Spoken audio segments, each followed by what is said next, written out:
स्वाध्याय शुश्रूषा कृष्ण पूजा रतम मुनिम विश्वेशम इष्टदम वंदे परिव्राट चक्रवर्तिनम. ಶ್ರೀ ವಿಶ್ವೇಶತೀರ್ಥರ ವಿಶ್ವದರ್ಶನ ಕಾರ್ಯಕ್ರಮಕ್ಕೆ ಎಲ್ಲರಿಗೂ ಸ್ವಾಗತ. ಪರಮ ಪೂಜ್ಯ ವಿಶ್ವಸಂತ ಯತಿಕುಲ ಚಕ್ರವರ್ತಿಗಳಾದ ಪ್ರಾತಸ್ಮರಣೀಯರಾದಂತಹ ಪೇಜಾವರ ಮಠದ ಪರಮ ಪೂಜ್ಯ ಶ್ರೀ ವಿಶ್ವೇಶತೀರ್ಥರ ಈ ಒಂದು ಕಾರ್ಯಕ್ರಮಕ್ಕೆ ಈ ದಿವಸ ಪರಮ ಪೂಜ್ಯ ಶ್ರೀಪಾದಂಗಳವರ ಭೌಮ ವ್ಯಕ್ತಿತ್ವವನ್ನು ಹಾಗೂ ಗುರುಗಳ ಜೊತೆಗಿನ ಅನೇಕ ವಿಶೇಷ ಒಡನಾಟಗಳನ್ನು ಹಂಚಿಕೊಳ್ಳಲು ಪೂರ್ಣಪ್ರಜ್ಞೆ ವಿದ್ಯಾಪೀಠದ ಹಿರಿಯ ವಿದ್ವಾಂಸರಾಗಿರ್ತಕ್ಕಂತಹ ಹಾಗೂ ಉತ್ತಮ ಉಪನ್ಯಾಸಕರಾದಂತಹ ಶ್ರೀಯುತ ಪಿ ಶ್ರೀಧರ ಆಚಾರ್ಯ ಉಪಾಧ್ಯಾಯ ಇವರು ನಮ್ಮೊಂದಿಗೆ ಆಗಮಿಸಿದ್ದಾರೆ. ಆಗಮಿಸಿದಂತಹ ಪೂಜ್ಯ ಆಚಾರ್ಯರಿಗೆ ಪೂರ್ಣಪ್ರಜ್ಞೆ ವಿದ್ಯಾಪೀಠದ ಹಿರಿಯ ವಿದ್ವಾಂಸರಾಗಿರತಕ್ಕಂತಹ CH ಬದರೀನಾಥ ಆಚಾರ್ಯರು ಸ್ವಾಗತ ಕೋರಬೇಕೆಂಬುದಾಗಿ ನಿಮ್ಮಲ್ಲಿ ಸವಿನಯ ಪ್ರಾರ್ಥನೆ.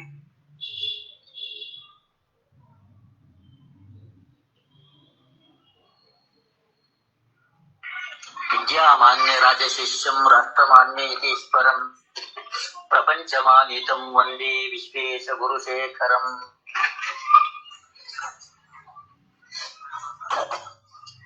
ಈಗಾಗಲೇ ಸುಮಾರು 6 ತಿಂಗಳುಗಳಿಂದ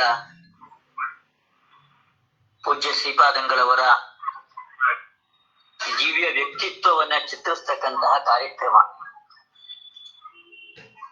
ಸುಮಾರು 200ಕ್ಕಿಂತಲೂ ಹೆಚ್ಚು ವಿದ್ವಾಂಸರುಗಳು, ಸಮಾಜದ ಗಣ್ಯ ವ್ಯಕ್ತಿಗಳು, ಸಮಾಜ ಸೇವಕರು ಇದರಲ್ಲಿ ಭಾಗವಹಿಸಿ ಶ್ರೀಪಾದಂಗಳವರ ವ್ಯಕ್ತಿತ್ವವನ್ನ ಚಿತ್ರಣ ಮಾಡ್ತಾ ಇದ್ದಾರೆ.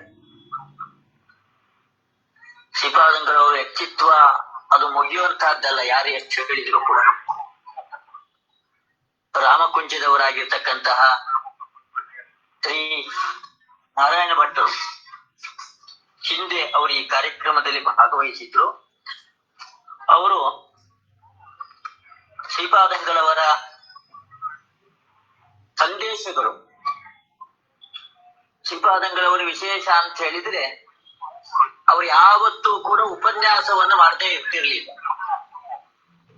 ವಿಷ್ಣು ಸರ್ವೋತ್ತಮತ್ವಂ ಸರ್ವದಾ ಪ್ರತಿಪಾದಯ ಎಂಬುದಾಗಿ ಆಚಾರ್ಯರು ಕೊಟ್ಟ ಸಂದೇಶವನ್ನ ತುಂಬಾ ಚೆನ್ನಾಗಿ ಜೀವನದಲ್ಲಿ ರೂಢಿಸಿಕೊಂಡಿದ್ದು. ಎಲ್ಲೇ ಹೋದರೂ ಕೂಡ ಉಪನ್ಯಾಸವನ್ನು ಮಾಡೋದು, ಉಪನ್ಯಾಸದಲ್ಲಿ ಭಗವಂತನ ಸರ್ವೋತ್ತಮತ್ವವನ್ನ ತಿಳಿಸಿಕೊಡೋದು, ಇದು ತಪ್ಪದೇ ಶ್ರೀಪಾದಂಗಳವರು ಮಾಡ್ತಾ ಇದ್ರು. ಇದು ಶ್ರೀಪಾದಂಗಳವರಿಗೆ ಆಚಾರ್ಯರ ಬಗ್ಗೆ ಇರ್ತಕ್ಕಂತಹ ಗೌರವ, ಪರಮಾತ್ಮನ ಬಗ್ಗೆ ಇರ್ತಕ್ಕಂತಹ ಭಕ್ತಿ, ಅದೆರಡನ್ನೂ ಕೂಡ ತೋರಿಸಿಕೊಡುತ್ತೆ. ಆ ಉಪನ್ಯಾಸ ಹೇಗಿರ್ತಿತ್ತು, ಶ್ರೀಪಾದಂಗಳವರು ಮಾಡ್ತಕ್ಕಂಥ ಉಪನ್ಯಾಸ ಅದು ಒಂದು ಕಿವಿನಲ್ಲಿ ಕೇಳಿ ಇನ್ನೊಂದು ಕಿವಿನಲ್ಲಿ ಬಿಡುವಂತಹದ್ದಲ್ಲ. ಮನೆಗೆ ಹೋದ ಮೇಲೂ ಕೂಡ ಶ್ರೀಪಾದಂಗಳವರು ಇವತ್ತೇನೋ ಹೇಳಿದ್ರಲ್ಲ, ಅದು ಹೀಗೆ ಯಾಕೆ ಹಾಗೆ ಯಾಕೆ ನಮ್ಮನ್ನ ಚಿಂತನೆಯ ಮಾರ್ಗಕ್ಕೆ ಕರ್ಕೊಂಡು ಹೋಗ್ತಾ ಇತ್ತು. ಅದನ್ನ ಕಿವಿ ನಿಮಿರಿಸಿ ಕೇಳಬೇಕು ಅಂತ ನಾವು ಕುತೂಹಲ ಕೆರಳಿಸ್ತಿತ್ತು. ಶ್ರೀಪಾದಂಗಳವರು ಏನೋ ಒಂದು ದೊಡ್ಡದನ್ನೇ ಇವತ್ತು ನಮಗೆ ಕೊಟ್ಟಿದ್ದಾರೆ. ಇವತ್ತು ಖಾಲಿ ಮನಸ್ಸಿನಿಂದ ಹೋಗೋದು ಮನೆಗೆ ಅಂತ ಇಲ್ಲೇ ಇಲ್ಲ. ಶ್ರೀಪಾದಂಗಳವರು ಕೊಟ್ಟಿರ್ತಕ್ಕಂತಹ ದಿವ್ಯ ಸಂದೇಶವನ್ನ ಹೊತ್ತುಕೊಂಡೇ ಹೋಗೋದದು. ಆ ರೀತಿಯಾಗಿ ಮನಮುಟ್ಟುವಂತೆ ಶ್ರೀಪಾದಂಗಳವರು ಚಿಕ್ಕ ಚಿಕ್ಕ ಕಥೆಗಳನ್ನ ಹೇಳ್ತಾ ಇದ್ರು. ಭಾಗವತ, ರಾಮಾಯಣ, ಮಹಾಭಾರತ ಅವುಗಳ ಕಥೆಯನ್ನ ಹೇಳಿ ಅಲ್ಲಿಗೆ ಅದನ್ನ ಸಮಾಪ್ತಿ ಮಾಡೋದಲ್ಲ, ಅದರ ಸಂದೇಶ ಏನು, ಅದು ನಮ್ಮ ಜೀವನಕ್ಕೆ ಯಾವ ರೀತಿಯಾಗಿ ಉಪಯೋಗ ಆಗತ್ತೆ. ಪ್ರಹ್ಲಾದನ ಕಥೆ ಆಗಿರಬಹುದು, ಧ್ರುವನ ಕಥೆ ಆಗಿರಬಹುದು, ಆ ಕಥೆಗಳು ನಮ್ಮ ಜೀವನಕ್ಕೂ ಕೂಡ ತುಂಬಾ ಹತ್ತಿರವಾದದ್ದು ಎಂಬುದಾಗಿ. ದುರ್ಯೋಧನಾದಿಗಳ ಕಥೆಯನ್ನ ಹೇಳ್ತಿದ್ರು, ಕೌರವರ ಕಥೆಯನ್ನ, ಅದು ನಮ್ಮ ಜೀವನಕ್ಕೆ ಹೇಗೆ ತುಂಬಾ ಹತ್ತಿರವಾಗಿದೆ ಎಂಬುದನ್ನ ಚಿತ್ರಣ ಮಾಡ್ತಾ ಇದ್ರು. ಹೀಗೆ ಶ್ರೀಪಾದಂಗಳವರ ಉಪನ್ಯಾಸಗಳು ಅದು ವಿದ್ವಾಂಸರಾಗಿರಬಹುದು, ಮಕ್ಕಳುಗಳಾಗಿರಬಹುದು, ಜನ ಸಾಮಾನ್ಯರಾಗಿರಬಹುದು, ಪ್ರತಿಯೊಬ್ಬರೂ ಕೂಡ ಕೇಳಬೇಕು ಕೇಳಬೇಕು ಕೇಳಬೇಕು ಅಂತ ಕುತೂಹಲವನ್ನ ಪ್ರತಿಯೊಬ್ಬರಿಗೂ ಕೂಡ ಕೆರಳಿಸ್ತಾ ಇತ್ತು. ಕುತೂಹಲವನ್ನ ಕೆರಳಿಸೋದು ಮಾತ್ರ ಅಲ್ಲ, ಎಷ್ಟು ಒಳ್ಳೆ ವಿಚಾರ ಹೇಳಿದರೆ, ನಾವು ಜೀವನದಲ್ಲಿ ಹೀಗೆ ಇರಬೇಕು ಎಂಬುದಾಗಿ ನಮಗೆ ಪ್ರಚೋದನೆಯನ್ನ ಅದು ತಂದು ಕೊಡ್ತಾ ಇತ್ತು ಆ ಸಂದೇಶಗಳು. ಇಂತಹ ಸಂದೇಶಗಳನ್ನ ಶ್ರೀಪಾದಂಗಳವರು ತಮ್ಮ ಉಪನ್ಯಾಸಗಳಲ್ಲಿ ಹೇಳ್ತಾ ಇದ್ರು. ಪ್ರಕೃತ ನಾರಾಯಣ ಭಟ್ಟರು ಈ ಸಂದೇಶಗಳ ಸಂಗ್ರಹವನ್ನು ಮಾಡಿ 3 ಪುಸ್ತಕಗಳನ್ನ ಸಮಾಜಕ್ಕೆ ಕೊಟ್ಟಿದ್ದಾರೆ. ನಾರಾಯಣ ಭಟ್ಟರು ಕೊಟ್ಟಿರ್ತಕ್ಕಂತಹ ಕೊಡುಗೆ ಪ್ರಾಯ ಯಾರು ಇಷ್ಟು ದೊಡ್ಡ ಕೊಡುಗೆಯನ್ನ ಕೊಡ್ಲಿಕ್ಕೆ ಸಾಧ್ಯ ಇಲ್ಲ. ಅವರು ಈಗಾಗಲೇ ಸುಮಾರು 29-30 ಪುಸ್ತಕಗಳನ್ನ ಬರೆದಿದ್ದಾರೆ. ಅವರು ಶಾಲಾ ಶಿಕ್ಷಕರಾಗಿ ಸೇವೆಯನ್ನ ಸಲ್ಲಿಸಿದವರು. ರಾಮಕುಂಜೇಶ್ವರ ಪಾಠಶಾಲೆ, ಪ್ರೌಢಶಾಲೆ ಅದರ ಅಭಿವೃದ್ಧಿಯಲ್ಲಿ ತಮ್ಮನ್ನ ಸಮಗ್ರವಾಗಿ ತೊಡಗಿಸಿಕೊಂಡು ಆ ಸಂಸ್ಥೆಗೆ ಅವರು ಕೊಟ್ಟಿರ್ತಕ್ಕಂತಹ ಕೊಡುಗೆ ನಾವು 100 ವರ್ಷ ಆದರೂ ಕೂಡ ಅದನ್ನ ಮರೆಯೋ ಹಾಗಿಲ್ಲ. ಅಂತ ಒಂದು ಕೊಡುಗೆಯನ್ನ ನಾರಾಯಣ ಭಟ್ಟರು ನೀಡಿದ್ದಾರೆ. ಆ ಕೆಲಸ ಕಾರ್ಯಗಳ ಮಧ್ಯದಲ್ಲಿಯೇನೆ ಶ್ರೀಪಾದಂಗಳವರ ಉಪನ್ಯಾಸಗಳ ಪೂರ್ತಿಯನ್ನ ಪಡೆದು ಅನೇಕ ಸಂದೇಶಗಳನ್ನ ರಾಮಕುಂಜದ ನಾರಾಯಣ ಭಟ್ಟರು ಸಂಗ್ರಹ ಮಾಡಿ ವಿಶ್ವ ಸಂದೇಶ ಪೂರ್ವಕಾಂಡ, ವಿಶ್ವ ಸಂದೇಶ ಉತ್ತರಕಾಂಡ, ಹಾಗೆ ವಿಶ್ವ ಕಥಾ ಕುಂಜ ಎಂಬುದಾಗಿ ವಿಶ್ವ ಸಂದೇಶ ಪೂರ್ವಕಾಂಡ, ವಿಶ್ವ ಸಂದೇಶ ಉತ್ತರಕಾಂಡ, ವಿಶ್ವ ಕಥಾ ಕುಂಜ ಎಂಬುದಾಗಿ 3 ಕೃತಿಗಳನ್ನ ಅವರು ಸಮಾಜಕ್ಕೆ ನೀಡಿದ್ದಾರೆ. ಇದು ಅವರು ಕೊಟ್ಟಿರ್ತಕ್ಕಂತಹ ನಾರಾಯಣ ಭಟ್ಟರು ಕೊಟ್ಟಿರ್ತಕ್ಕಂತಹ ಕೊಡುಗೆ. ಇದಕ್ಕೆ ಮತ್ತೊಂದು ಉಪಮಾನ, ದೃಷ್ಟಾಂತ, ಸಾದೃಶ್ಯ ಬೇರೆ ನಾವೇನನ್ನು ಹೇಳಲಿಕ್ಕೆ ಸಾಧ್ಯ ಇಲ್ಲ.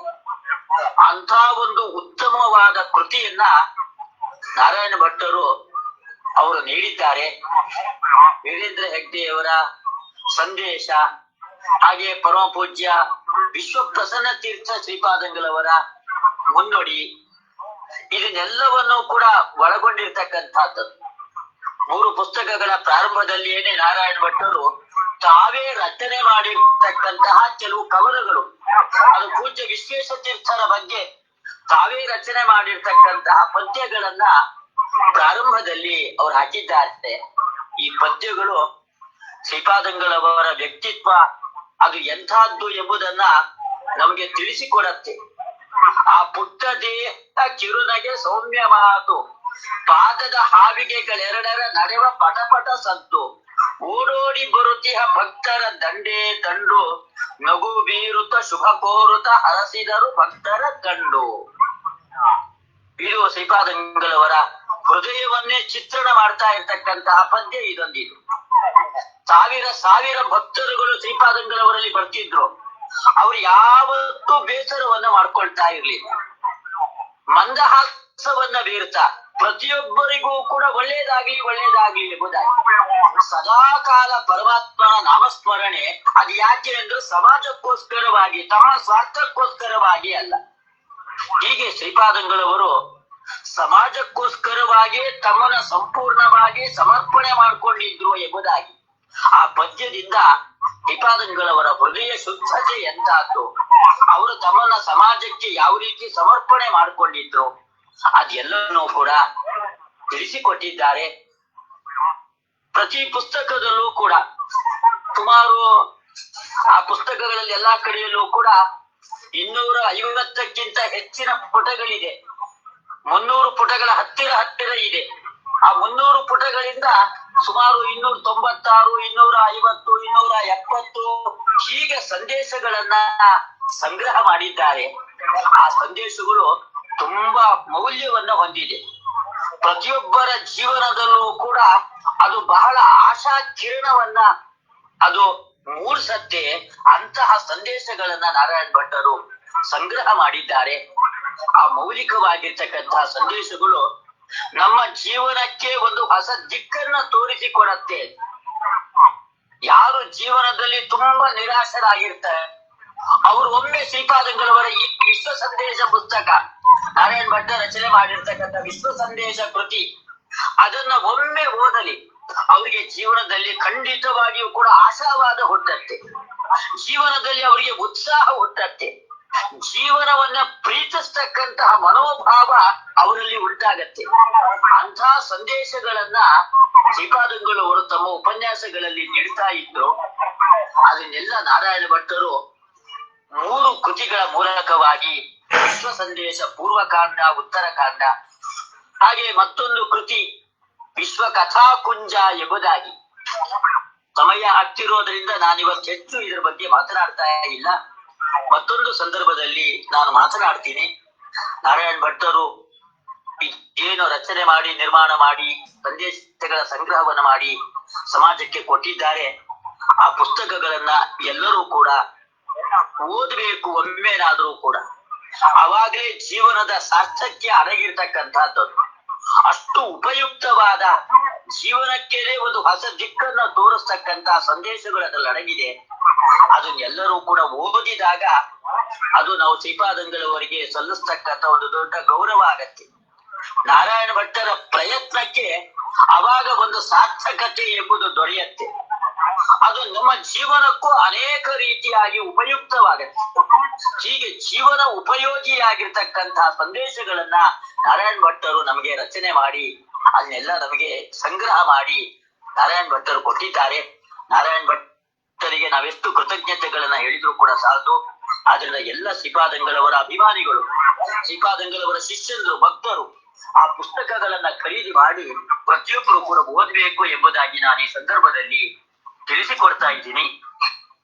ಇವತ್ತು ಶ್ರೀಪಾದಂಗಳವರ ಭವ್ಯ ವ್ಯಕ್ತಿತ್ವದ ಚಿತ್ರಣವನ್ನ ಮಾಡ್ಲಿಕ್ಕೆ ಬಂದಿರತಕ್ಕಂಥವರು ನಮ್ಮ ಸಮಾಜದ ಹಿರಿಯ ವಿದ್ವಾಂಸರು ಶ್ರೀಧರ ಉಪಾಧ್ಯಾಯ ಎಂಬುದಾಗಿ.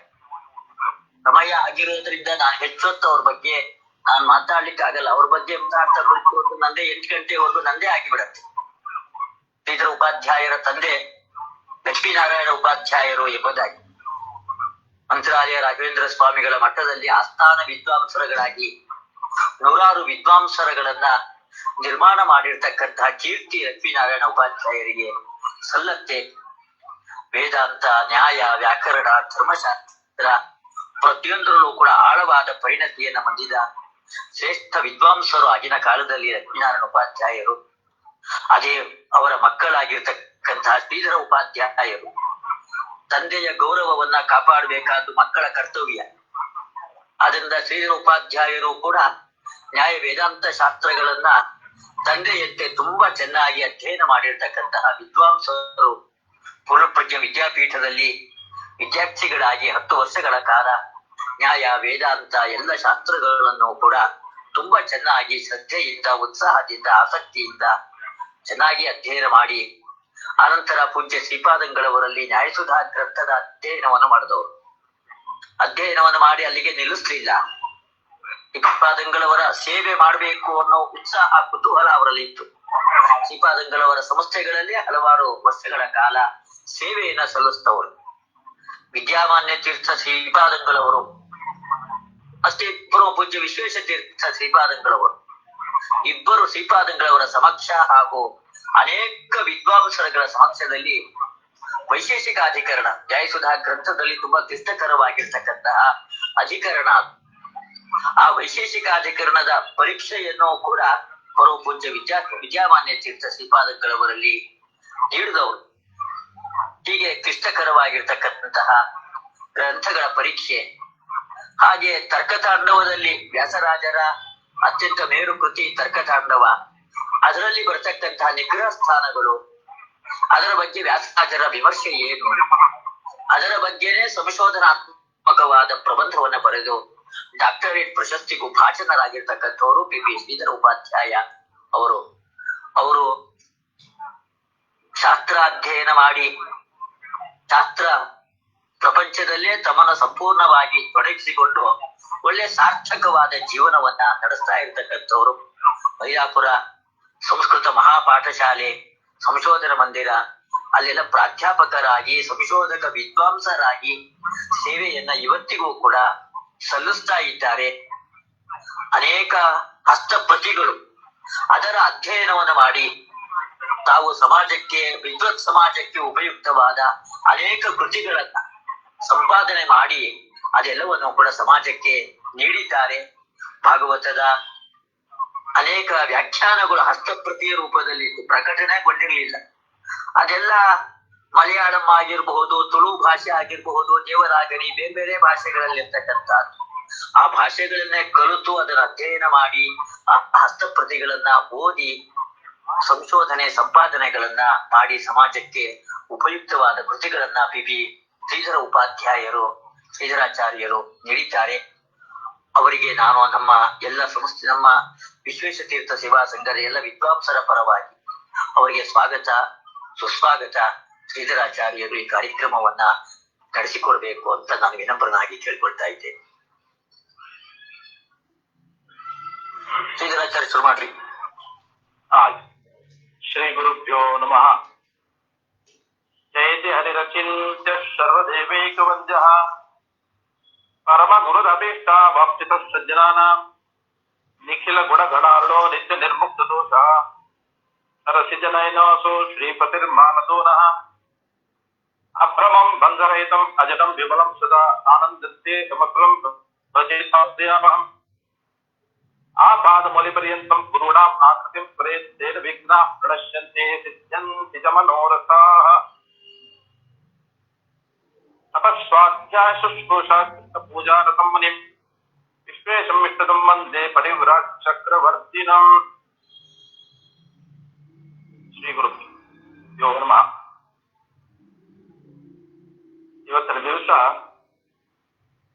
ನನ್ನ ಜೀವನದ ಸಾರ್ಥಕವಾದಂತಹ ದಿವಸ ಅಂತ ನನಗೆ ಬಹಳ ಸಂತೋಷವಾಗಿದೆ. ನಾನು ಸಮಾಜ ಸೇವೆಯನ್ನು ಮಾಡ್ತಾ ಇರಲಿಕ್ಕೆ ಮೂಲ ಕಾರಣ ನನ್ನ ಸ್ವರೂಪೋದ್ಧಾರಕರು, ಪ್ರಾತಸ್ಮರಣೀಯರು, ಪರಮ ಪೂಜ್ಯ ವಿಶ್ವೇಶತೀರ್ಥ ಶ್ರೀಪಾದರು. ಅವರ ಬಗ್ಗೆ ಮಾತನಾಡಲಿಕ್ಕೆ ನನಗೆ ಯೋಗ್ಯತೆ ಇಲ್ಲ. ಅಂತಹ ಜ್ಞಾನಿಗಳ ಬಗ್ಗೆ ಅವರ ವ್ಯವಹಾರವೇ ಬೇರೆ. ಜ್ಞಾನಿಗಳ ವ್ಯವಹಾರ ಹೇಗೆ ಅಂತ ಅನ್ನೋದು ಸಂಪೂರ್ಣವಾಗಿ ತಿಳ್ಕೊಳ್ಳಿಕ್ಕೂ ಸಾಧ್ಯ ಇಲ್ಲ. ಆದರೂ ಕೂಡ ಇವತ್ತಿನ ದಿವಸ ಅವರ ಬಗ್ಗೆ ಒಂದೆರಡು ಮಾತುಗಳು ನನ್ನ ವಾಕ್ಶುದ್ಧಿಗೋಸ್ಕರವಾಗಿ, ನನ್ನ ಜೀವನ ಸಾರ್ಥಕಕ್ಕೋಸ್ಕರವಾಗಿ ಅಂತಹ ಒಂದು ಮಹನೀಯರ ಜ್ಞಾನಿಗಳ ಒಂದೆರಡು ಮಾಡ್ಲಿಕ್ಕೆ ಒಂದು ಅವಕಾಶ, ಇದು ನನ್ನ ಪರಮ ಭಾಗ್ಯ ಅಂತಾನೆ ನಾನು ತಿಳ್ಕೊಳ್ತಿದ್ದೆ. ಒಂದು, ನಾನು ನನ್ನ ಅನುಭವದ ಮಾತು. ಶಾಸ್ತ್ರದಲ್ಲಿ ಅನುಭವ ಪರ್ಯಂತ ಪರೀಕ್ಷಾ, ಆಮೇಲೆ ಪರೀಕ್ಷೆ ಮಾಡ್ಲಿಕ್ಕೆ ಇಲ್ಲವೇ ಇಲ್ಲ ಅಂತ ಒಂದು ಮಾತು ಬರುತ್ತೆ.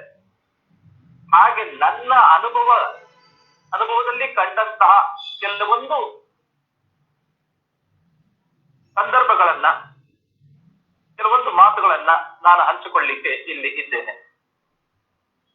1972 ನಾನು ವಿದ್ಯಾಪೀಠಕ್ಕೆ ಕಾಲಿಟ್ಟ ವರ್ಷ.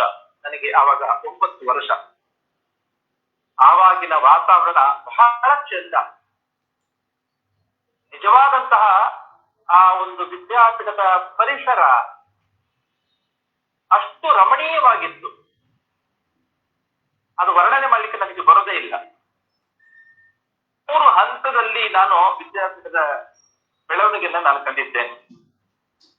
72ರಲ್ಲಿ, ಆಮೇಲೆ ನಾನು ಅಧ್ಯಯನ ಮಾಡಿ ಹೊರಗೆ ಬರತಕ್ಕಂತಹ ಸಮಯ 1984, ಆ ಸಮಯದಲ್ಲಿ. ಆಮೇಲೆ ಇತ್ತೀಚಿನ ದಿನಗಳಲ್ಲಿ ಇಂತಹ 3 ಹಂತಗಳಲ್ಲಿ ಬೆಳವಣಿಗೆ ಅಪಾರ, ಅವರ್ಣನೀಯ. ಎಲ್ಲದಕ್ಕೂ ಕಾರಣ ಆ ಪ್ರಾತಸ್ಮರಣೀಯರಾದಂತಹ ಗುರುಗಳು. ಅವರ ವ್ಯಕ್ತಿತ್ವದ ಮುಂದೆ ಬೇರೆ ಏನು ಹೇಳಲಿಕ್ಕೂ ಸಾಧ್ಯ ಇಲ್ಲ. ನಾನು ಆವಾಗ ಚಿಕ್ಕವನಾಗಿದ್ದೆ. ಪ್ರಾರಂಭ ಕಾಲದಲ್ಲಿ ನಾವು ಅಣ್ಣ ತಮ್ಮಂದಿರು ಅನೇಕ, ಈಗಾಗಲೇ ಶ್ರೀಯುತ ಬದ್ರಿಯಾಚಾರ್ಯರು ಹೇಳಿದ ಹಾಗೆ ನಮ್ಮ ತಂದೆಯವರು ಪರಮ ಭಕ್ತರು. ನಮ್ಮ ಮಠವೇ ಪೇಜಾವರ ಮಠ. ಹಾಗಾಗಿ ಸ್ವಾಮಿಗಳ ಪರಮ ಭಕ್ತರು. ನಮ್ಮ ತಂದೆಯವರಿಗೂ ಎರಡು ಕಣ್ಣಾಗಿ ಇದ್ದವರು ಒಂದು ವಿದ್ಯಾಮಾನ್ಯ ತೀರ್ಥರು, ಇನ್ನೊಂದು ಪೇಜಾವರ ಶ್ರೀಗಳು. ವಿದ್ಯಾಮಾನ್ಯ ತೀರ್ಥರು ನಮ್ಮ ತಂದೆಯವರು, ಮಹಾಹುಲಿ ಗೋಪಾಲಾಚಾರ್ಯ, ಇನ್ನ ಕೃಷ್ಣಾಚಾರ್ಯ, ಇವರೆಲ್ಲ ಸತ್ಯಜ್ಞಾನರಲ್ಲಿ ಅಧ್ಯಯನ ಮಾಡಿದಂತವರು, ಸಹಪಾಠಿಗಳು. ಹಾಗೆ ಅವರ ವಿದ್ಯಾಮಾನ್ಯರ ಶಿಷ್ಯ ಗುರುಗಳು ನಮ್ಮ ಮಠ ಪೇಜಾವರ ಮಠಕ್ಕೆ ಸೇರಿದಂತವ್ರು ನಾವೆಲ್ಲ. ಹೀಗೆ ತಂದೆಯವರಿಗೆ ಅವರಿಬ್ಬರು ಹೇಗೆ ಎರಡು ಕಣ್ಣುಗಳಾಗಿದ್ದರೋ, ನನಗೂ ಕೂಡ ಅದೇ ರೀತಿಯಾಗಿ ಆತ್ಮಾವೈ ಪುತ್ರನಾಮಾಸಿ ಅಂತ ಹೇಳಿದ ಹಾಗೆ ತಂದೆಯವರಿಗೆ ಆದ ಹಾಗೆ ನನಗೂ ಕೂಡ ಇವರಿಬ್ಬರು ಕೂಡ ಎರಡು ಕಣ್ಣುಗಳ ಹಾಗೆ ಇದ್ದಾರೆ. ನನ್ನ ಆತ್ಮ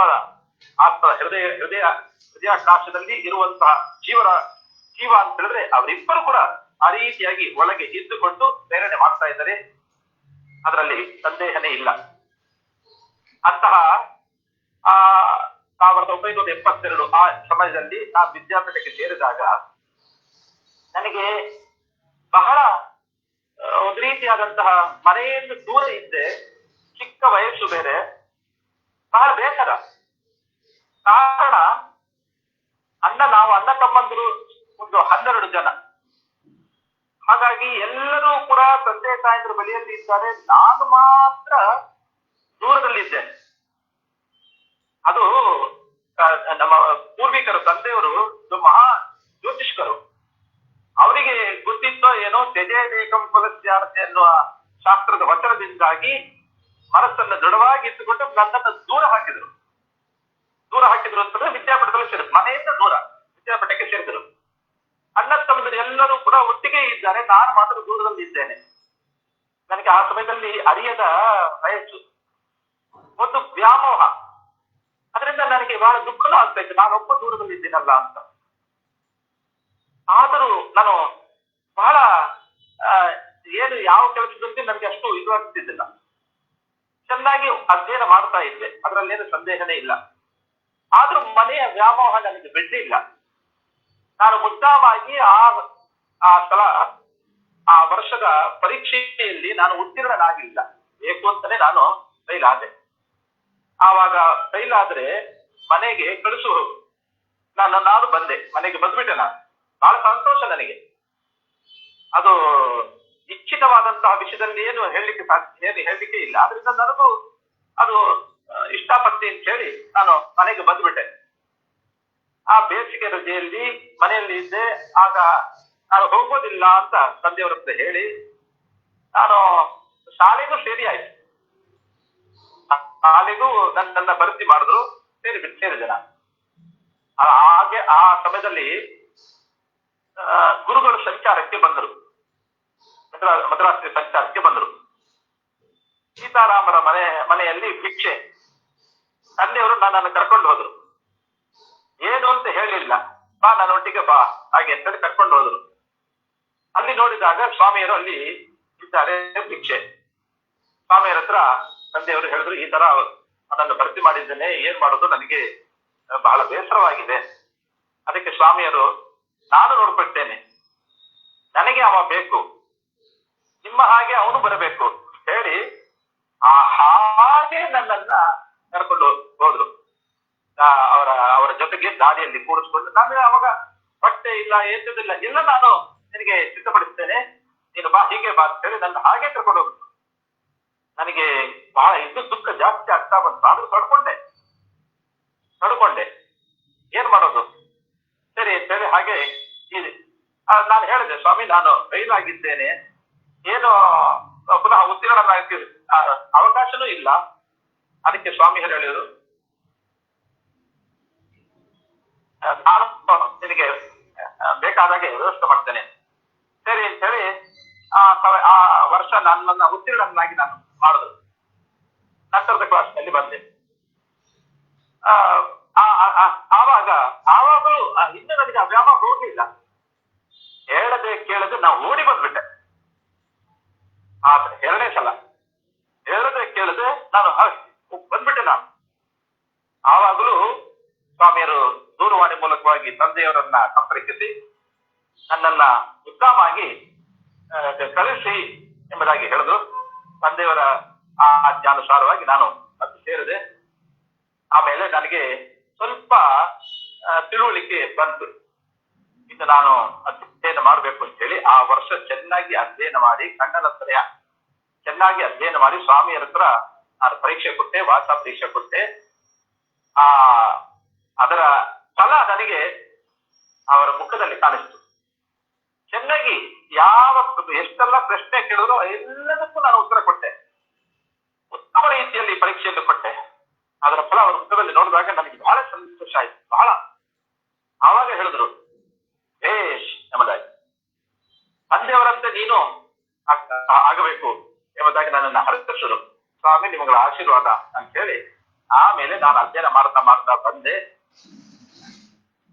84 ಪರ್ಯಾಯ ಅವರದು, 3ನೇ ಪರ್ಯಾಯ 84, 85. ಆ ಸಮಯದಲ್ಲಿ ನಾವು ವಿದ್ಯಾಪೀಠದಲ್ಲಿ ಹಿರಿಯ ವಿದ್ಯಾರ್ಥಿಗಳು. ಅದೇ ವರ್ಷ 84 ಜನವರಿಯಲ್ಲಿ ಹಲವಾರಿನಲ್ಲಿ ವಿದ್ಯಾಮಾನ್ಯ ತೀರ್ಥರು 4 ಸ್ವಾಮಿಗಳಿಗೆ ಸುಧಾಮಂಗಳ ಮಾಡಿದ್ರು. ಫಲಿಮಾತ್ ಚಿಕ್ಕವರು, ಈಗಿನ ವಿದ್ಯಾಧೀಶರು, ಆಮೇಲೆ ಭಂಡಾರಕೆರೆ ಸ್ವಾಮಿಗಳು, ಆಮೇಲೆ ಅದಮಾರ ಸ್ವಾಮಿಗಳು, ಆಮೇಲೆ ಪುತ್ತಿಗೆ ಸ್ವಾಮಿಗಳು, 4 ಸ್ವಾಮಿಗಳಿಗೆ ಆ ಸಮಯದಲ್ಲಿ ಸುಧಾಮಂಗಳನ್ನು ಮಾಡಿದ್ರು. ಆವಾಗ ಫಲಿಮಾರ ಸ್ವಾಮಿಗಳು ಬೇಜಾರ ಶ್ರೀಗಳವರಲ್ಲಿ ಒಂದು ವಿನಂತಿಸಿದ್ರು. ನಾನು ನನ್ನ ಶಿಷ್ಯರಿಗೆ ನಾನು ಪಾಠ ಮಾಡಿದ್ದೇನೆ, ಅವರ ಆ ಒಂದು ಪಾಠ ಅದು ನಿರಂತರವಾಗಿ ನಡ್ತಾ ಬರಬೇಕು. ವಿದ್ಯಾರ್ಥಿಗಳನ್ನ ನಾವು ವಿದ್ಯಾರ್ಥಿಗಳನ್ನೇ ಹಿರಿಯ ವಿದ್ಯಾರ್ಥಿಗಳು ಯಾರಿದ್ದಾರೆ ಅವರನ್ನ ನಾವು ದತ್ತು ಸ್ವೀಕಾರ ಮಾಡ್ತೇವೆ. ನೀವು ವಿದ್ಯಾರ್ಥಿಗಳನ್ನ ಕೊಡಬೇಕು ಅಂತ. ಆವಾಗ ನಾವು ಹಿರಿಯ ವಿದ್ಯಾರ್ಥಿಗಳಿದ್ದು ನಾವು 8 ಜನ, ಆ 8 ಜನ 2 ವಿದ್ಯಾರ್ಥಿಗಳಾಗಿ 4 ಸ್ವಾಮಿಗಳಿಗೆ ಶಿಷ್ಯರಾಗಿ ನಾವು ಹೋಗೋ. ನನ್ನ ಪಾಲಿಗೆ ವಿದ್ಯಾಧೀಶರು ಫಲಿಮಾರ ಸ್ವಾಮಿಗಳು, ಇವತ್ತಿನ ಹಿರಿಯ ಸ್ವಾಮಿಗಳು ವಿದ್ಯಾಧೀಶರು, ಅವರು ಗುರುಗಳಾಗಿ ನನಗೆ ಸಿಕ್ಕಿದ್ರು. ಅವರಲ್ಲಿ ಸುಧಾವನ್ನ ಸಂಪೂರ್ಣ ಅಧ್ಯಯನ ಮಾಡಿದೆ. 85 ಮಧ್ವನವಮಿ, ಮಧ್ವ ಸಿದ್ಧಾಂತ ಸಿದ್ಧಾಂತ ಸಭಾ, ಆ ಸಭೆಯಲ್ಲಿ ವಿದ್ಯಾಮಾನ್ಯರಿಂದ ಪ್ರೇರಿತನಾಗಿ ನಾನು ಜಿಜ್ಞಾಸಾಧಿಕರಣ, ಆ ವರ್ಷ ಜಿಜ್ಞಾಸಾಧಿಕರಣ, ಸಮಗ್ರ ಜಿಜ್ಞಾಸಾಧಿಕರಣವನ್ನ ನಾನು ಪರೀಕ್ಷೆ ಕೊಟ್ಟೆ. ಆ ಪರೀಕ್ಷೆಯಲ್ಲಿ ಏನೆಲ್ಲ ಕೇಳಿದ್ರು ಎಲ್ಲದಕ್ಕೂ ನಾನು ಉತ್ತರ ಹೇಳಿದೆ. ಉತ್ತಮ ರೀತಿಯಲ್ಲಿ ನಾನು ಕೊಟ್ಟೆ. ಆವಾಗಲೂ ಇಬ್ಬರ ಮುಖದಲ್ಲಿಯೂ ಕೂಡ, ಫಲಿಮಾರ ವಿದ್ಯಾಮಾನ್ಯರ ಮುಖದಲ್ಲಿಯೂ ವಿಶ್ವೇಶತೀರ್ಥರ ಮುಖದಲ್ಲಿಯೂ ಅಂತಹ ಒಂದು ಸಂತೋಷ, ಮಂದಹಾಸ, ನಾನು ಧನ್ಯ ಅಂತ ನಾನು ಅನಿಸಿದೆ. ಒಂದು ನಮ್ಮ ಗುರುಗಳು ವಿದ್ಯಾಮಾನ್ಯ ತೀರ್ಥರು, ಅವರ ಅನುಗ್ರಹ ನನಗಾಯಿತು. ನನ್ನ ಗುರುಗಳು ಅವರ ಅನುಗ್ರಹ ನನಗಾಯಿತು ಅಂತೇಳಿ ನನ್ನ ಜೀವನ ಸಾರ್ಥಕ ಆಯ್ತು ಅಂತೇಳಿ ಬಹಳ ಸಂತೋಷ ಆಯ್ತು. ನಂತರದ ವರ್ಷದಲ್ಲಿ ವೈಶೇಷಿಕಾಧಿಕರಣ ಕೊಟ್ಟೆ.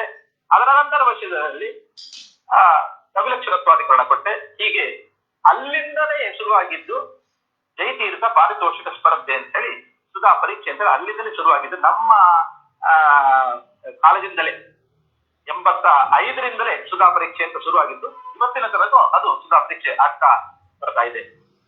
ಹೀಗೆ ಅಂತಹ ಒಂದು ನನ್ನ ವಿದ್ಯಾ ಗುರುಗಳು, ನನ್ನ ಜೀವನದ ಸ್ವರೂಪೋದ್ಧಾರಕರು, ಅವರು ಇಬ್ಬರೂ ಕೂಡ ಅಂತಹ ವಿದ್ಯಾಮಾನ್ಯರು, ವಿಶ್ವೇಶತೀರ್ಥರು ಇಬ್ಬರು ಕೂಡ ನನ್ನ 2 ಕಣ್ಣುಗಳ ಹಾಗೆ ಇರತಕ್ಕಂಥವ್ರು. ಇನ್ನೊಂದು ಪ್ರಸಂಗ ನಾನು ಅದು ಹೇಳಲೇಬೇಕಾಗಿದೆ. ಏನಂತ ಹೇಳಿದ್ರೆ, ನಮ್ಮ ಸಿದ್ಧಾಂತದ ಪ್ರಕಾರವಾಗಿ ಸ್ವಪ್ನ ಸತ್ಯ, ಏನೋ ಜಾಗೃತ ಅಂಶದಲ್ಲಿ ಮಾತ್ರ ಮಿಥ್ಯ ಅಂತ ಉಂಟು.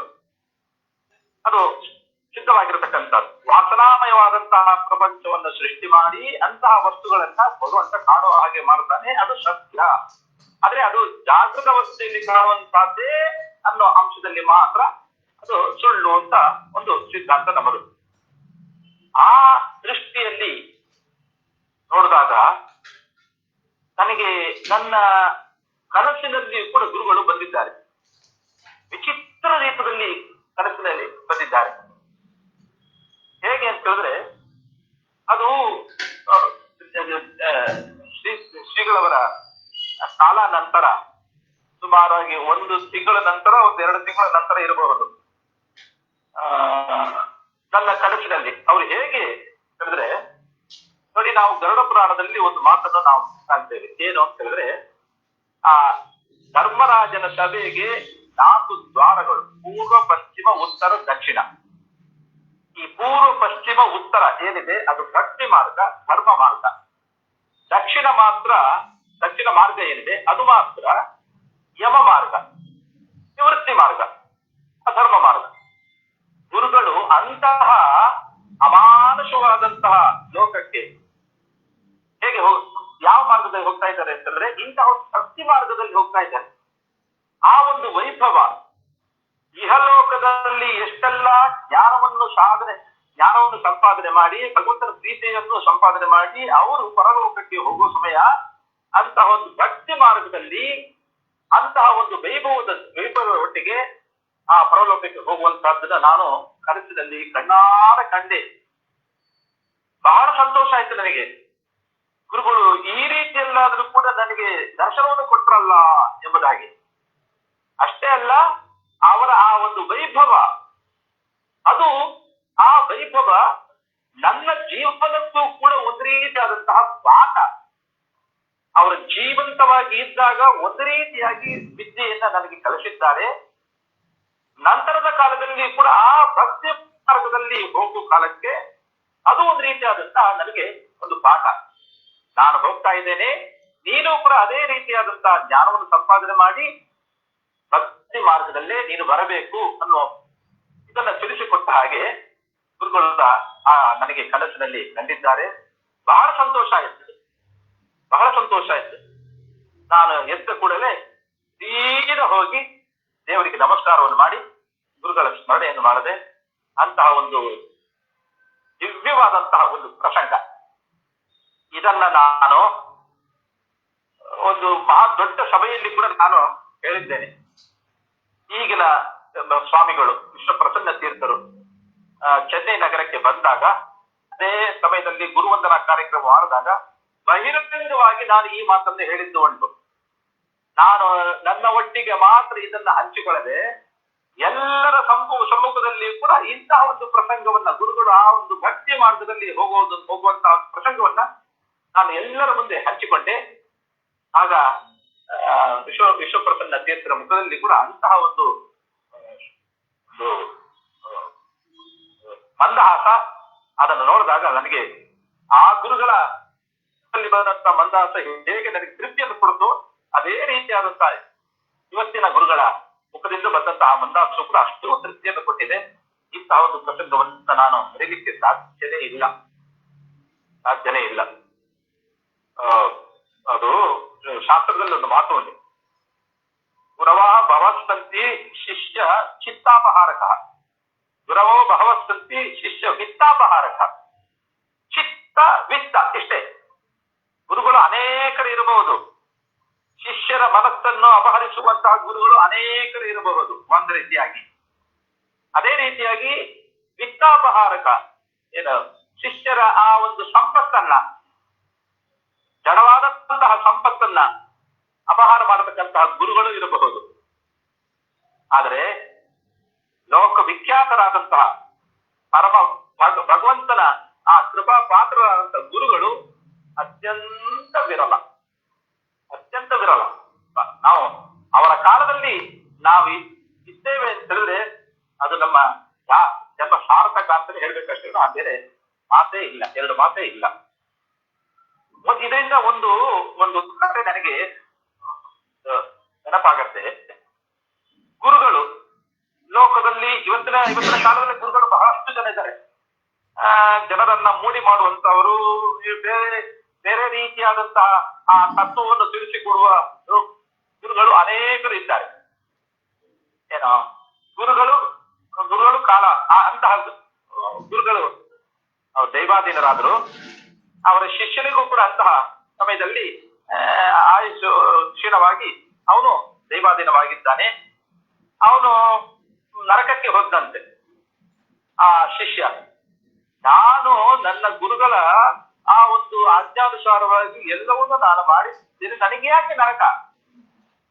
ಅವನ ದೃಷ್ಟಿಯಲ್ಲಿ ಧರ್ಮ ಮಾರ್ಗದಲ್ಲಿ ಇದ್ದು ಧರ್ಮವನ್ನು ಸಂಪಾದನೆ ಮಾಡಿದ್ದೇನೆ, ಆದ್ರಿಂದ ಪುಣ್ಯದ ಪ್ರಭಾವದಿಂದ ನನಗೆ ಸ್ವರ್ಗನೇ ಸಿಗಬೇಕು, ನರಕ ಯಾಕೆ?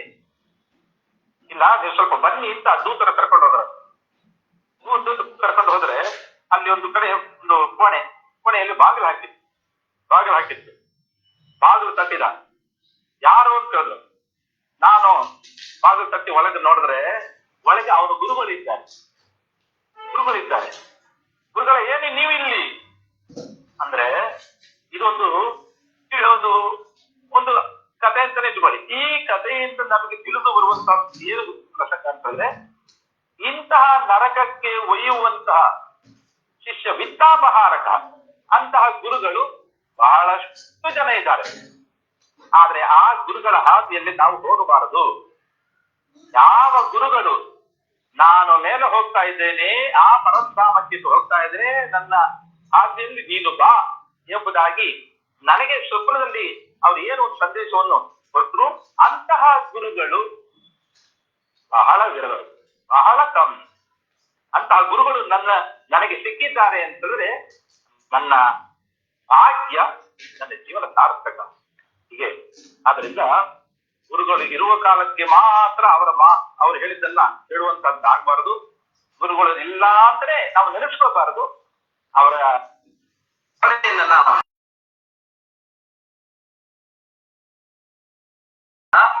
ನಾವು ಯಾವತ್ತೂ ಕೂಡ ನೆನೆಸ್ಕೊಂಡೇ ಇರ್ಬೇಕು. ಅಂತಹ ಗುರುಗಳ ಆ ಒಂದು ಸ್ಮರಣೆಯನ್ನ ಯಾವತ್ತೂ ನಾವು ನೆನೆಸ್ತಾ ಬರಬೇಕು. ಆವಾಗಲೇ ನಮ್ಮ ಜನ್ಮ ಸಾರ್ಥಕ ಎಂಬುದಾಗಿ. ಹಾಗೆ ಅಂತಹ ಗುರುಗಳ ಮೇಲೆ ಒಂದೆರಡು ಶ್ಲೋಕವನ್ನ ನಾನು ಮಾಡಿದ್ದೇನೆ, ಎಲ್ಲರ ಮುಂದೆ ನಾನು ಇಡುತ್ತೇನೆ.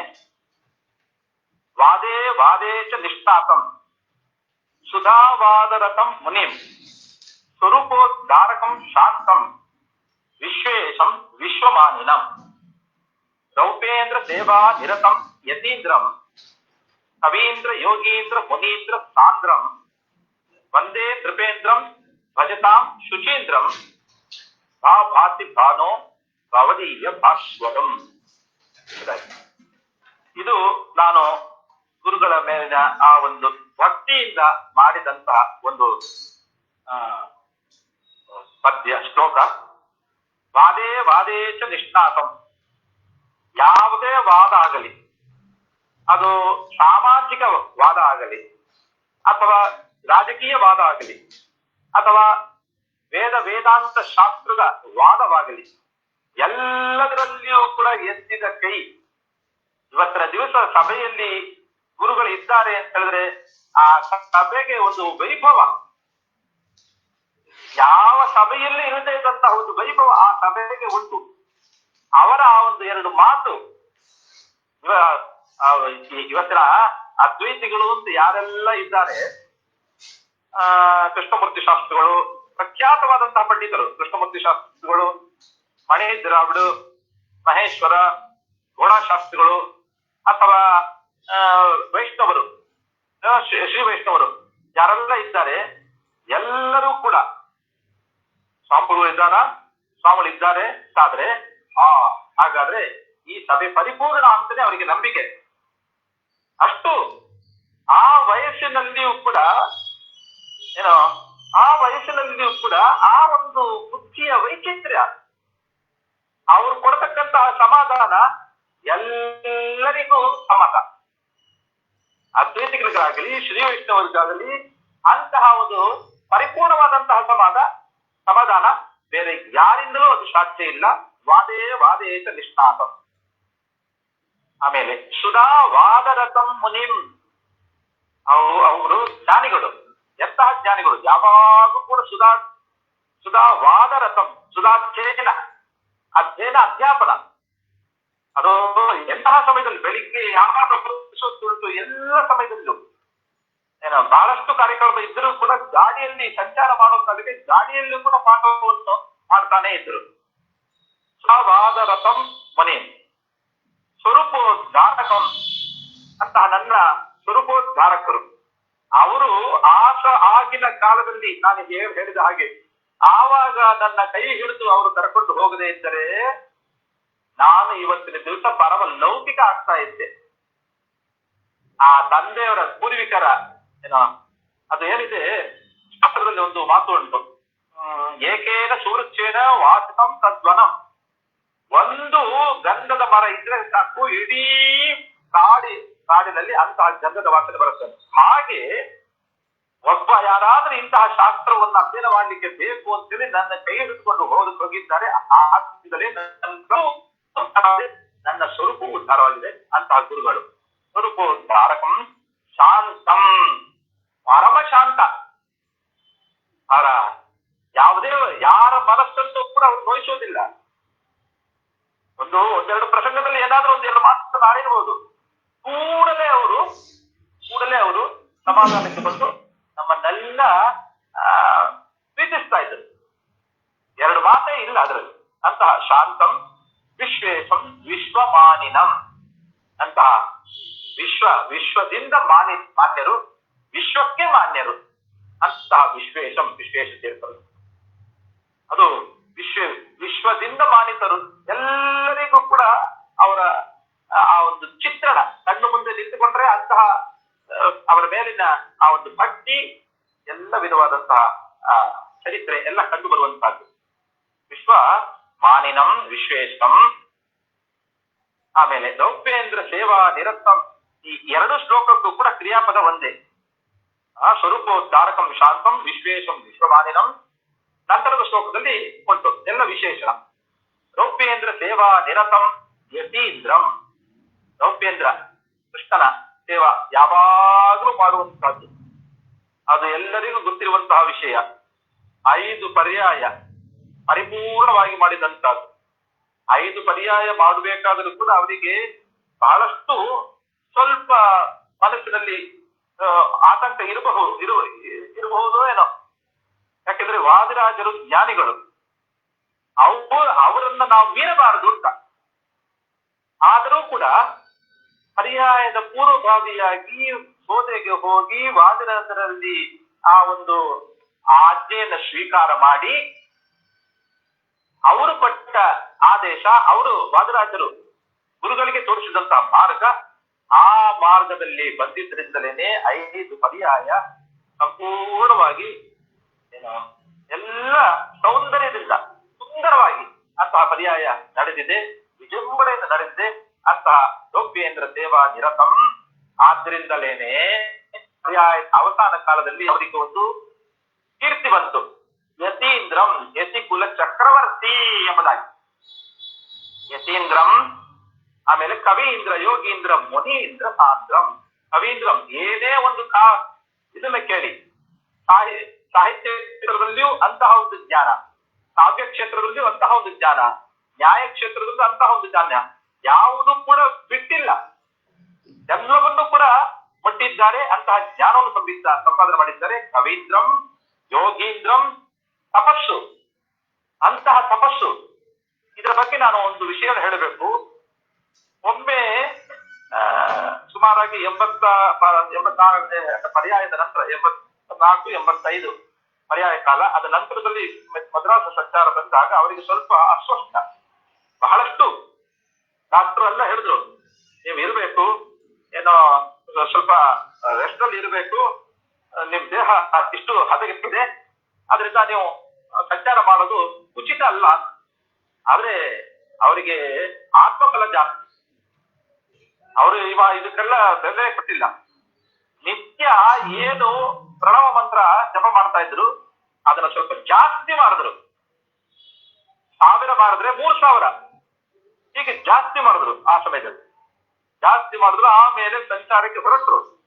ಮನೋಬಲ ಅಷ್ಟು ಧೈರ್ಯ ಏನೇ ಇಲ್ಲ, ನನಗೆ ಆ ಭಗವಂತ ಇದ್ದಾನೆ, ಆ ಮಹಾವೈದ್ಯ ಅವನು, ದೊಡ್ಡ ವೈದ್ಯ ಧನ್ವಂತರಿ ಅವನಿದ್ದಾನೆ ಅಂತೇಳಿ ಆ ಭಗವಂತನ ಮೇಲೆ ಭಾರದಿಂದ, ಅಷ್ಟು ಒಂದು ವಿಶ್ವಾಸದಿಂದ ತಪಸ್ಸು ಆ ಪ್ರಣವ ಮಂತ್ರವನ್ನ ಜಾಸ್ತಿ ಮಾಡಿದ್ರು. ಆವಾಗ ಇಲ್ಲಿಂದ ಬೆಂಗಳೂರು ಹೋಗ್ತಾರೆ. ಪುನಃ ಅಲ್ಲಿ ಚೆಕಪ್ ಮಾಡಿದಾಗ ಏನು ಕಂಡು ಬರಲಿಲ್ಲ. ಏನು ಕಂಡು, ಅದು ಯೋಗೀಂದ್ರಂ ಅಂತಹ ತಪಸ್ಸು.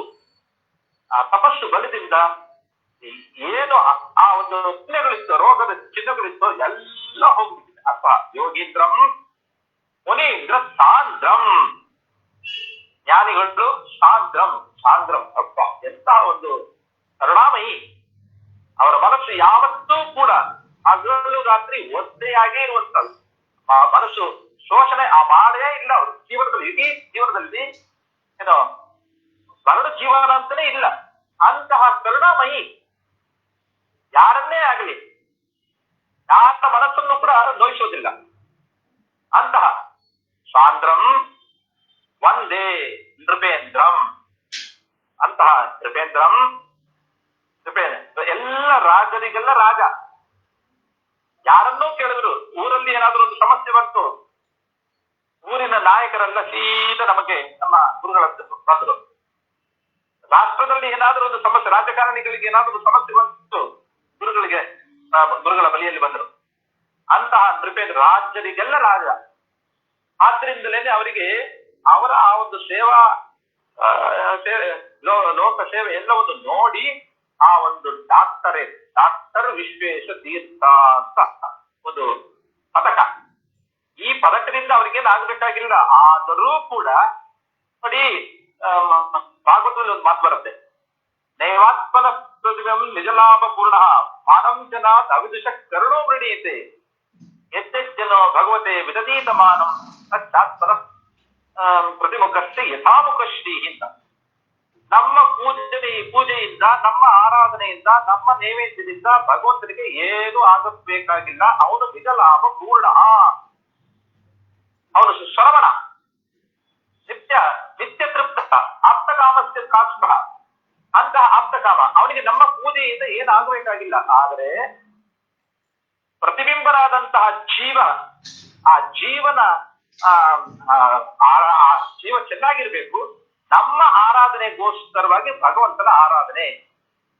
ಯಥಾ ಪ್ರತಿಮುಖ ಶ್ರೀಹಿ, ದರ್ಪಣದಲ್ಲಿ ಮುಖವನ್ನು ನೋಡಿದಾಗ ತಮ್ಮ ಪ್ರತಿಬಿಂಬ ಕಾಣುತ್ತೆ. ಹಾಗಾದ್ರೆ ಪ್ರತಿಬಿಂಬ, ಆ ಚಿತ್ರ ಚೆನ್ನಾಗಿ ಬರಬೇಕು ಅಂತಂದ್ರೆ ಮುಖಕ್ಕೆ ಅಲಂಕಾರ ಮಾಡ್ತೇವೆ ನಾವು. ಹಾಗೆ ಪ್ರತಿಬಿಂಬರಂತಹ ಜೀವರಾಶಿಗಳ ಆ ಒಂದು ವೈಭವ, ಆ ಒಂದು ಸಾರ್ಥಕತೆ ಎಲ್ಲ ಆಗ್ಬೇಕು ಅಂತಂದ್ರೆ ಭಗವಂತನ ಆರಾಧನೆ ಮಾಡ್ತಾರೆ. ಇದು ಭಾಗವತದಲ್ಲಿ ಬರುವಂತ ಒಂದು ಮಾತು. ಹಾಗೆ ಈ ಒಂದು ಡಾಕ್ಟರೇಟು ಇನ್ನೊಂದು, ಅದರಿಂದ ಅವರಿಗೆ ಏನಾಗಬೇಕಾಗಿಲ್ಲ. ಆ ಡಾಕ್ಟರೇಟ್ ಪದವಿಯನ್ನು ಕೊಟ್ಟಿದ್ದರಿಂದಲೇನೆ ಆ ಒಂದು ಸಂಸ್ಥೆಗೆ ಒಂದು ಗೌರವ. ಅದು ಅಂತಹ ಒಂದು ಸಾಮಾನ್ಯ ವ್ಯಕ್ತಿಯನ್ನ ಆ ಸಂಸ್ಥೆ ಗೌರವಿಸಲಿಲ್ಲ, ಲೋಕವಿಖ್ಯಾತರಾದಂತಹ ವ್ಯಕ್ತಿಯನ್ನು ಗೌರವಿಸಿದೆ. ಆದ್ರಿಂದ ಆ ಗೌರವ ಅವರಿಗೆ ಆಗೋದಕ್ಕಿಂತಲೂ ಆ ಸಂಸ್ಥೆಗೆ ಅಂತಹ ಒಂದು ಗೌರವ ಬಂದಿದೆ. ಆದ್ರಿಂದಲೇನೆ ನೃಪೇಂದ್ರಂ. ಆಮೇಲೆ ಒಂದೇ ನೃಪೇಂದ್ರಂ ಭಜತಾಂ ಶುಚೀಂದ್ರಂ. ಎಂತ ಒಂದು, ಯಾವಾಗಲೂ ಕೂಡ ಅಂತಹ ಒಂದು ಶುಚಿತ್ವವನ್ನು ಕಾಪಾಡಿಕೊಂಡು ಬಂದವರು, ಸಂಶಯನೇ ಇಲ್ಲ. ಒಂದು ವಿದ್ಯಾಮಾನ್ಯ ತೀರ್ಥರು, ಇನ್ನೊಂದು ಅವರ ಶಿಷ್ಯ ನಮ್ಮ ಗುರುಗಳು ವಿಶೇಷ ತೀರ್ಥರು. ಅವರಿಬ್ಬರೂ ಕೂಡ ಅಂತಹ ಶುಚಿತ್ವವನ್ನ ಕಾಪಾಡಿಕೊಂಡು ಬಂದಿದ್ದಾರೆ. ಭಜತಾಂ ಶುಚೀಂದ್ರಂ, ಏನೋ ಅವರು ಭಗವಂತನನ್ನ ಆರಾಧನೆ ಮಾಡ್ತಾ ಇದ್ರು. ಆದ್ರಿಂದಲೇ ಅಂತಹ ಒಂದು ಶುಚಿತ್ವ ನೋಡಿ. ನಾವು ವಿಧಿತವಾದಂತಹ ಅಂಶವೇ, ಇದರಲ್ಲೇನು ಸಂದೇಹನೇ ಇಲ್ಲ. ಸ್ವಾಮಿಯರು ಆಯ್ತು, ಭಿಕ್ಷೆ ಆಯ್ತು ಅಂತೇಳಿ ಮಲ್ಕೊಳ್ಳಿಕ್ಕೆ ಹೋಗ್ಲಿಲ್ಲ. ಭಿಕ್ಷೆ ಆದ ಮೇಲೆ ತನ್ನ ಆ ಒಂದು ನಿತ್ಯ ಅನುಷ್ಠಾನ ಮುಗಿಸಲಿಲ್ಲ ಅಂತೇಳಿ ಭಿಕ್ಷೆ ಆದ ಕೂಡಲೇ ಬಂದು ಆ ಪ್ರಣವಂತರ ಜಪವನ್ನು ಮಾಡ್ತಾ ಇರುವಂತರು. ಶುಚಿತ್ವ ಬಿಡ್ಲಿಲ್ಲ. ರಾತ್ರಿ ಎಷ್ಟು ಯಾತ್ರಾ ಕಾಲದಲ್ಲಿ, ಸಂಚಾರ ಕಾಲದಲ್ಲಿ ರಾತ್ರಿ ವಿಳಂಬವಾದ್ರೂ ಕೂಡ ಅಂತಹ ಒಂದು ದಿನದ ಆ ಅನುಷ್ಠಾನವನ್ನು ಮುಗಿಸಿಯೇ ನಂತರದಲ್ಲಿ ಅವರು ಮತ್ತೆ ಕೆಲಸ. ಇಂತಹ ಕಾಪಾಡಿಸುವುದರಲ್ಲಿ ಅವರು ಬಹಳ ಗಣ್ಯರು. ಭಜತಾಂ ಶುಚೀಂದ್ರಂ, ಅಂತಹ ಭಜಿಸುವವರಿಗೆ ನಾವು ಅಂತಹ ಗುರುಗಳನ್ನ ನಾವು ಸೇವೆ ಮಾಡಿದ್ರೆ ನಮಗೂ ಕೂಡ ಅವರಲ್ಲಿ ಇರತಕ್ಕಂತಹ ಶುಚಿತ್ವವನ್ನು ಅವರು ನಮಗೆ ಕೊಡುತ್ತಾರೆ. ಅದರಿಂದ ನಮ್ಮ ಜೀವನ ಪವಿತ್ರವಾಗಿ ಆಗುವಂತಹದ್ದು ನಮ್ಮ ಜೀವನ. ಭಜತಾಂ ಶುಚೀಂದ್ರಂ. ಆಮೇಲೆ ಕಡೆಯ ಒಂದು ಮಾತು, ಭಾತಿ ಭಾನೋ ಭವದೀಯ ಭಾಸ್ವರಂ. ಸೂರ್ಯನ ಬೆಳಕು ಇಡೀ ಜಗತ್ತಿನಲ್ಲಿ ಮೂಡಿದೆ. ಸೂರ್ಯನ ಬೆಳಕಿನಿಂದಲೇನೆ ಜಗತ್ತಿನ ಎಲ್ಲ ವಿಧವಾದಂತಹ ಜಾಗೃತ ಅವಸ್ಥೆಯ ಆ ಒಂದು ವ್ಯವಹಾರ ಆಗತಕ್ಕಂಥದ್ದು. ಜಾಗೃತ ಕಾಲದಲ್ಲಿ ಆಗುವಂತಹ ಒಂದು ವ್ಯವಹಾರ ಇಲ್ಲ. ಹಾಗೆ ಇವತ್ತಿನ ದಿವಸ ನಮ್ಮ ಗುರುಗಳು ನಮ್ಮ ಕಣ್ಣ ಮುಂದೆ ಇಲ್ಲ ಅಂತ ನಾವು ತಿಳ್ಕೊಳ್ಳೇಬಾರದು. ಅವರ ಆ ಒಂದು ಭಾಸ್ವರ, ಭಾತಿ ಭಾನೋ, ಸೂರ್ಯನಂತೆ ತೇಜಸ್ಸು ಉಳ್ಳವರೇ, ಅಂತಹ ನಿಮ್ಮ ಈ ಒಂದು ಕಾಂತಿ ಎಲ್ಲಾ ಕಡೆಯಲ್ಲಿಯೂ ಇದೆ. ಭಾತಿ ಭಾನೋ ಭವದೀಯ ಭಾಸ್ವರಂ. ಅಂತಹ ಪರಿಪೂರ್ಣವಾದಂತಹ ಕಾಂತಿ, ನಿಮ್ಮ ತೇಜಸ್ಸು ಇಡೀ ಜೀವರಾಶಿಗಳ ಅಂತಂದ್ರೆ ಶಿಷ್ಯಂದ್ರ ಮನಸ್ಸಿನಲ್ಲಿ ಮಾತ್ರ ಅಲ್ಲ, ಈ ಲೋಕದಲ್ಲಿ ಇರತಕ್ಕಂತ ಎಲ್ಲ ವಿಧವಾದಂತಹ ಜೀವರಾಶಿಗಳ ಮನಸ್ಸಿನಲ್ಲಿ ನಿಮ್ಮ ತೇಜಸ್ಸಿನ ಪ್ರಭಾವದಿಂದ ಎಲ್ಲರೂ ಪ್ರಭಾವಿತರಾಗಿದ್ದಾರೆ. ಅಂತ ಹೀಗೆ ಭಾತಿ ಭಾನೋ ಭವದೀಯ ಭಾಸ್ವರ ಅಂತೇಳಿ ಅಂತಹ ಗುರುಗಳಿಗೆ ಭಾಸ್ವರಂ ಒಂದೇ ನಾನು ನನ್ನ ನಮಸ್ಕಾರದ ಪೂರ್ವಕವಾಗಿ ತಿರುಗುತ್ತಿದ್ದೇನೆ. ನಾವೇನು ಬೇರೇನು ಮಾಡ್ಲಿಕ್ಕೆ ಸಾಧ್ಯ ಇಲ್ಲ. ಮಾಡುವಂತಹದ್ದು ಏನೋ ಒಂದೇ ಒಂದು, ಅವರು ನಮಗೆ ತೋರಿಸಿಕೊಟ್ಟಂತಹ ಜ್ಞಾನ ಮಾರ್ಗ, ಅದರಲ್ಲಿ ನಾವು ಬರಬೇಕು, ಜ್ಞಾನೋಪದೇಶವನ್ನ ಮಾಡಬೇಕು. ಕೃಷ್ಣ ಹೇಳಿದ ಹಾಗೆ ದಕ್ಷಿಣ ಜ್ಞಾನ ಸಂದೇಶ ಎಂಬುದಾಗಿ. ದಕ್ಷಿಣ ಅಂತ ಹೇಳಿದ್ರೆ ಪ್ರಸಿದ್ಧವಾದಂತಹ ಯಾಗ ಅವಸಾನ ಕಾಲದಲ್ಲಿ ಏನು ಹಿರಣ್ಯಗರ್ಭ ಹೇಮ ಬೀಜ ಭಾವಸೋಹ ಎಂಬುದಾಗಿ ನಾವು ಹೇಳ್ತೇವೆ. ಅದು ಒಂದು ರೀತಿಯಾದಂತಹ ಪಾಪ ಪರಿಹಾರ ಮಾಡುವಂತಹ ಒಂದು ದಕ್ಷಿಣೆ, ಅದು ಇಲ್ಲ ಅಂತಲ್ಲ. ಇನ್ನು ಪ್ರಧಾನವಾದಂತಹ ದಕ್ಷಿಣೆ ಏನು ಅಂತಂದ್ರೆ ಜ್ಞಾನೋಪದೇಶನೇ ಅಂತಹ ದೊಡ್ಡ ದಕ್ಷಿಣೆ. ಭಗವಂತ ಸಾಕ್ಷಾತ್ ಬ್ರಹ್ಮನಿಗೆ ಉಪದೇಶ ಮಾಡಿದ. ಆ ಬ್ರಹ್ಮನಿಂದ ಹಿಡಿದುಕೊಂಡು ಬಂದಂತಹ ಜ್ಞಾನೋಪದೇಶ, ಜ್ಞಾನದ ಪರಂಪರೆ ಎಷ್ಟಕ್ಕೆಷ್ಟು ಆ ಜ್ಞಾನದ ಪರಂಪರೆ ಬೆಳೀತಾ ಬರುತ್ತೆ, ಅಷ್ಟಕ್ಕಷ್ಟು ಪೂರ್ವಿಕರಿಗೆ ಅಂತಹ ಒಂದು ಪುಣ್ಯ. ಅದು ಆಚಾರ್ಯರು ಹೇಳ್ತಾರೆ, ಏನಂತ ಹೇಳಿದ್ರೆ ಪರಾನಂದವರದ ಎಂಬುದಾಗಿ.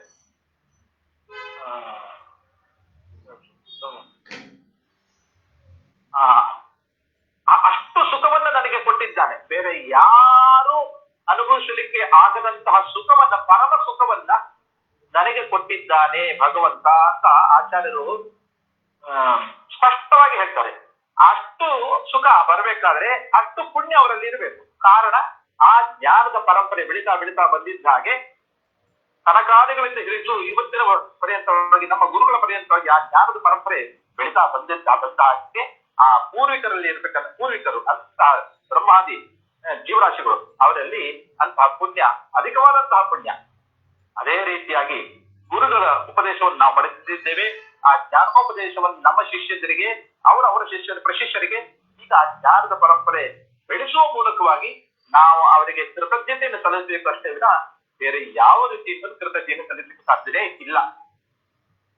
ದಕ್ಷಿಣ ಜ್ಞಾನ ಸಂದೇಶ ಎಂಬುದಾಗಿ ಅಂತಹ ವಿದ್ಯಾಮಾನ್ಯರಿಂದ ಗುರುಗಳಿಗೆ ಉಪದೇಶ, ಗುರುಗಳಿಂದ ನಮಗೆಲ್ಲರಿಗೂ ಉಪದೇಶ, ನಮ್ಮಿಂದ ನಾವು ಎಲ್ಲ ಶಿಷ್ಯ ವರ್ಗವನ್ನು ಬೆಳೆಸ್ತಾ ಬರ್ತಾ ಇದ್ದೇವೆ. ಹಾಗಾಗಿ ಅಂತಹ ಉಪದೇಶದಿಂದಾಗಿ ಗುರುಗಳಿಗೆ, ಪರಮ ಗುರುಗಳಿಗೆ, ವಿದ್ಯಾಮಾನ್ಯರಿಗೆ ಮತ್ತು ವಿಶೇಷಜ್ಞರಿಗೆ ಅಂತಹ ಪುಣ್ಯ, ಅಧಿಕವಾದಂತಹ ಪುಣ್ಯ ಅವರಿಗೆ ಲಭಿಸುವಂತಹದ್ದು. ಆ ರೀತಿಯಾಗಿ ಕೃತಜ್ಞತೆ ಸಲ್ಲಿಸುವಂತಹ ಜೀವನವನ್ನು ನಾವು ಮಾಡ್ತಾ ಬರಬೇಕು ಎಂಬುದಾಗಿ. ಇನ್ನೊಂದು ಆಚಾರ್ಯರ ಸ್ತೋತ್ರದಲ್ಲಿ ಒಂದು ಮಾತು ಬರುತ್ತೆ. ಆಚಾರ್ಯರ ಮಾತು ಎಲ್ಲವೂ ಕೂಡ ಭಗವತ್ಪರವೇ, ಅದರಲ್ಲೇನು ಸಂದೇಹನೇ ಇಲ್ಲ. ಬಹುಚಿತ್ರ ಜಗತ್ ಬಹುದಾಕರಣ ಪರಶಕ್ತಿರನಂತ ಗುಣಪರಮಃ ಎಂಬುದಾಗಿ. ಅದರ ವಿವರಣೆಯನ್ನು ನಾನು ಹೇಳಲೇಬೇಕಾಗಿಲ್ಲ. ಭಗವಂತ ಅಂತ ಚಿತ್ರ ವಿಚಿತ್ರವಾದಂತಹ ಜಗತ್ತನ್ನ ಶಿಟ್ಟಿದ್ದಾನೆ. ಅವನ ಅಚಿಂತ್ಯ ಅದ್ಭುತ ಶಕ್ತಿ, ಅಂತಹ ಗುಣಗಳು ಅವನಲ್ಲಿ ಉಂಟು, ಪರಮ ಗುಣಗಳು. ಬಹುಚಿತ್ರ ಜಗತ್ ಬಹುಧಾಕರಣ ಪರಶಕ್ತಿ ಅನಂತ ಗುಣ ಪರಮ. ಅನಂತ ಗುಣ ಅನಂತ ಗುಣ.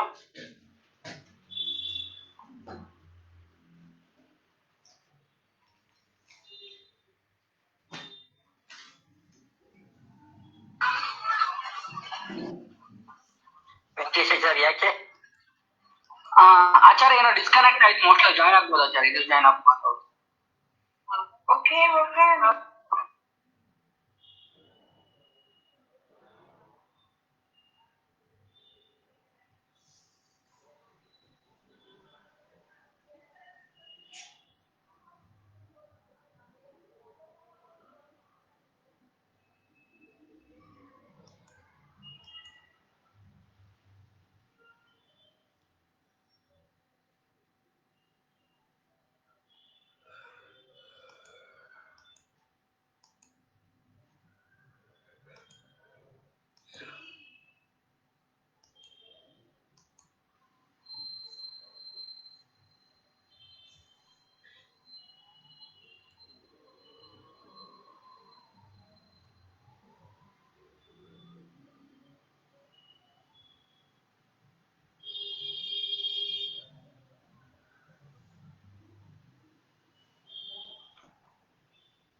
ವೆಂಕಟೇಶಾಚಾರ್ ಫೇಸ್ಬುಕ್ ಕ್ಲೋಸ್ ಮಾಡೋದಾ?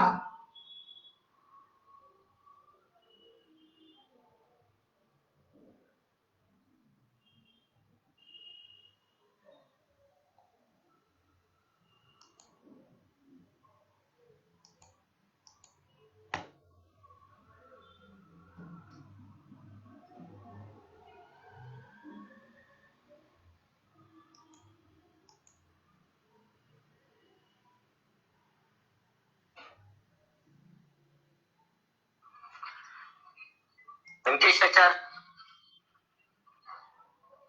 ಆಚಾರ್ಯ ಅವರಿಗೆ ಫೋನಲ್ಲಿ ಮಾತಾಡ್ತಾ ಇದ್ದೇನೆ, ಡಿಸ್ಕನೆಕ್ಟ್ ಆಗಿದ್ದು ಗೊತ್ತಾಗಿಲ್ಲ.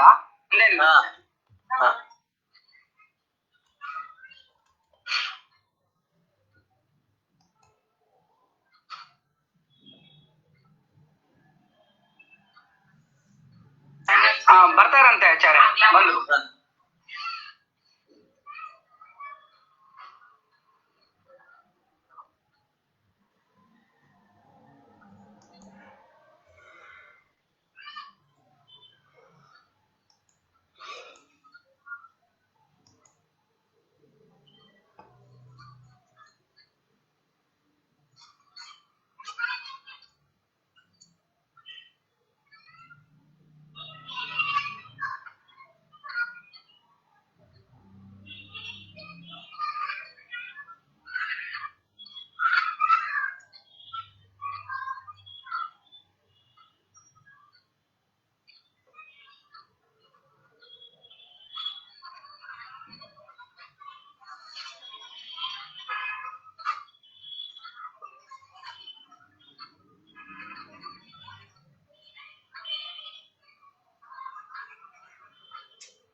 ಆಗ್ತಾ ಇಲ್ಲ ಅವ್ರಿಗೆ.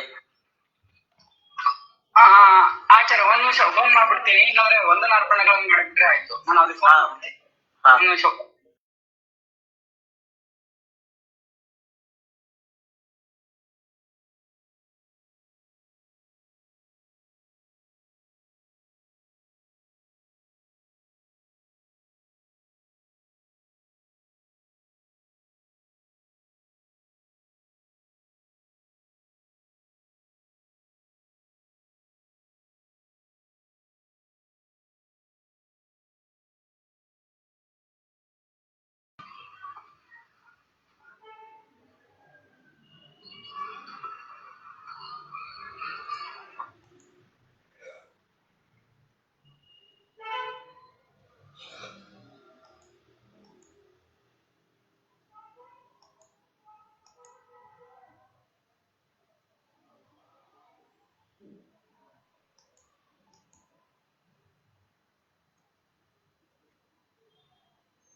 ಆಚಾರ್ಯ ಅವ್ರಿಗೆ ಆಗ್ತಾ ಇಲ್ಲ ಅಂತೆ, ನೀವು ವಂದನಾರ್ಪಣೆ ಹೇಳ್ಬಿಟ್ರೆ ಮುಗಿಸೋಣ ಆಚಾರ್ಯ. ಪಿ ಶ್ರೀಧರಾಚಾರ್ಯರು ಶ್ರೀಪಾದಂಗಳವರ ಈ ಪರಿಚಯ, ಅವರು ಪೂರ್ಣಪ್ರಜ್ಞ ವಿದ್ಯಾಪೀಠದಲ್ಲಿ ವಿದ್ಯಾರ್ಥಿಗಳಾಗಿದ್ದಾಗ ಶ್ರೀಪಾದಂಗಳವರ ದಯೆ, ಕಾರುಣ್ಯ, ಆಮೇಲೆ ಸುಧಾ ಪರೀಕ್ಷೆಯನ್ನ ಕೊಟ್ಟಾಗ ಅವರಿಗೆ ಆದ ಸಂತೋಷ, ಅದೆಲ್ಲವನ್ನು ಕೂಡ ತುಂಬಾ ಚೆನ್ನಾಗಿ ಸುಂದರವಾಗಿ ನಿರೂಪಣೆಯನ್ನ ಮಾಡಿದ್ದಾರೆ. ಒಳ್ಳೆ ಕವಿತಾ ಶಕ್ತಿಯನ್ನು ಕೂಡ ಹೊಂದಿರತಕ್ಕಂತಹ ಶ್ರೀಧರಾಚಾರ್ಯರು ಶ್ರೀಪಾದಂಗಳವರ ಬಗ್ಗೆ ಹಲವಾರು ಶ್ಲೋಕಗಳನ್ನು ಕೂಡ ರಚನೆ ಮಾಡಿ ತಮ್ಮ ಗೌರವವನ್ನ ಸಮರ್ಪಣೆ ಮಾಡಿದ್ದಾರೆ. ಶ್ರೀಧರಾಚಾರ್ಯರಿಗೆ ನಮ್ಮ ವಿಶ್ವೇಶ ತೀರ್ಥ ಸೇವಾ ಸಂಘದ ಎಲ್ಲ ವಿದ್ವಾಂಸರ ಪರವಾಗಿ ಹೃತ್ಪೂರ್ವಕವಾದ ಕೃತಜ್ಞತೆಗಳನ್ನ ನಾನು ಅವರಿಗೆ ಸಲ್ಲಿಸ್ತಾ ಇದ್ದೇನೆ. ಇವತ್ತಿನ ಕಾರ್ಯಕ್ರಮ ಇಲ್ಲಿಗೆ ಮುಕ್ತಾಯ ಆಗ್ತಾ ಇದೆ. ಕೃಷ್ಣಾರ್ಪಣ ವಸ್ತು.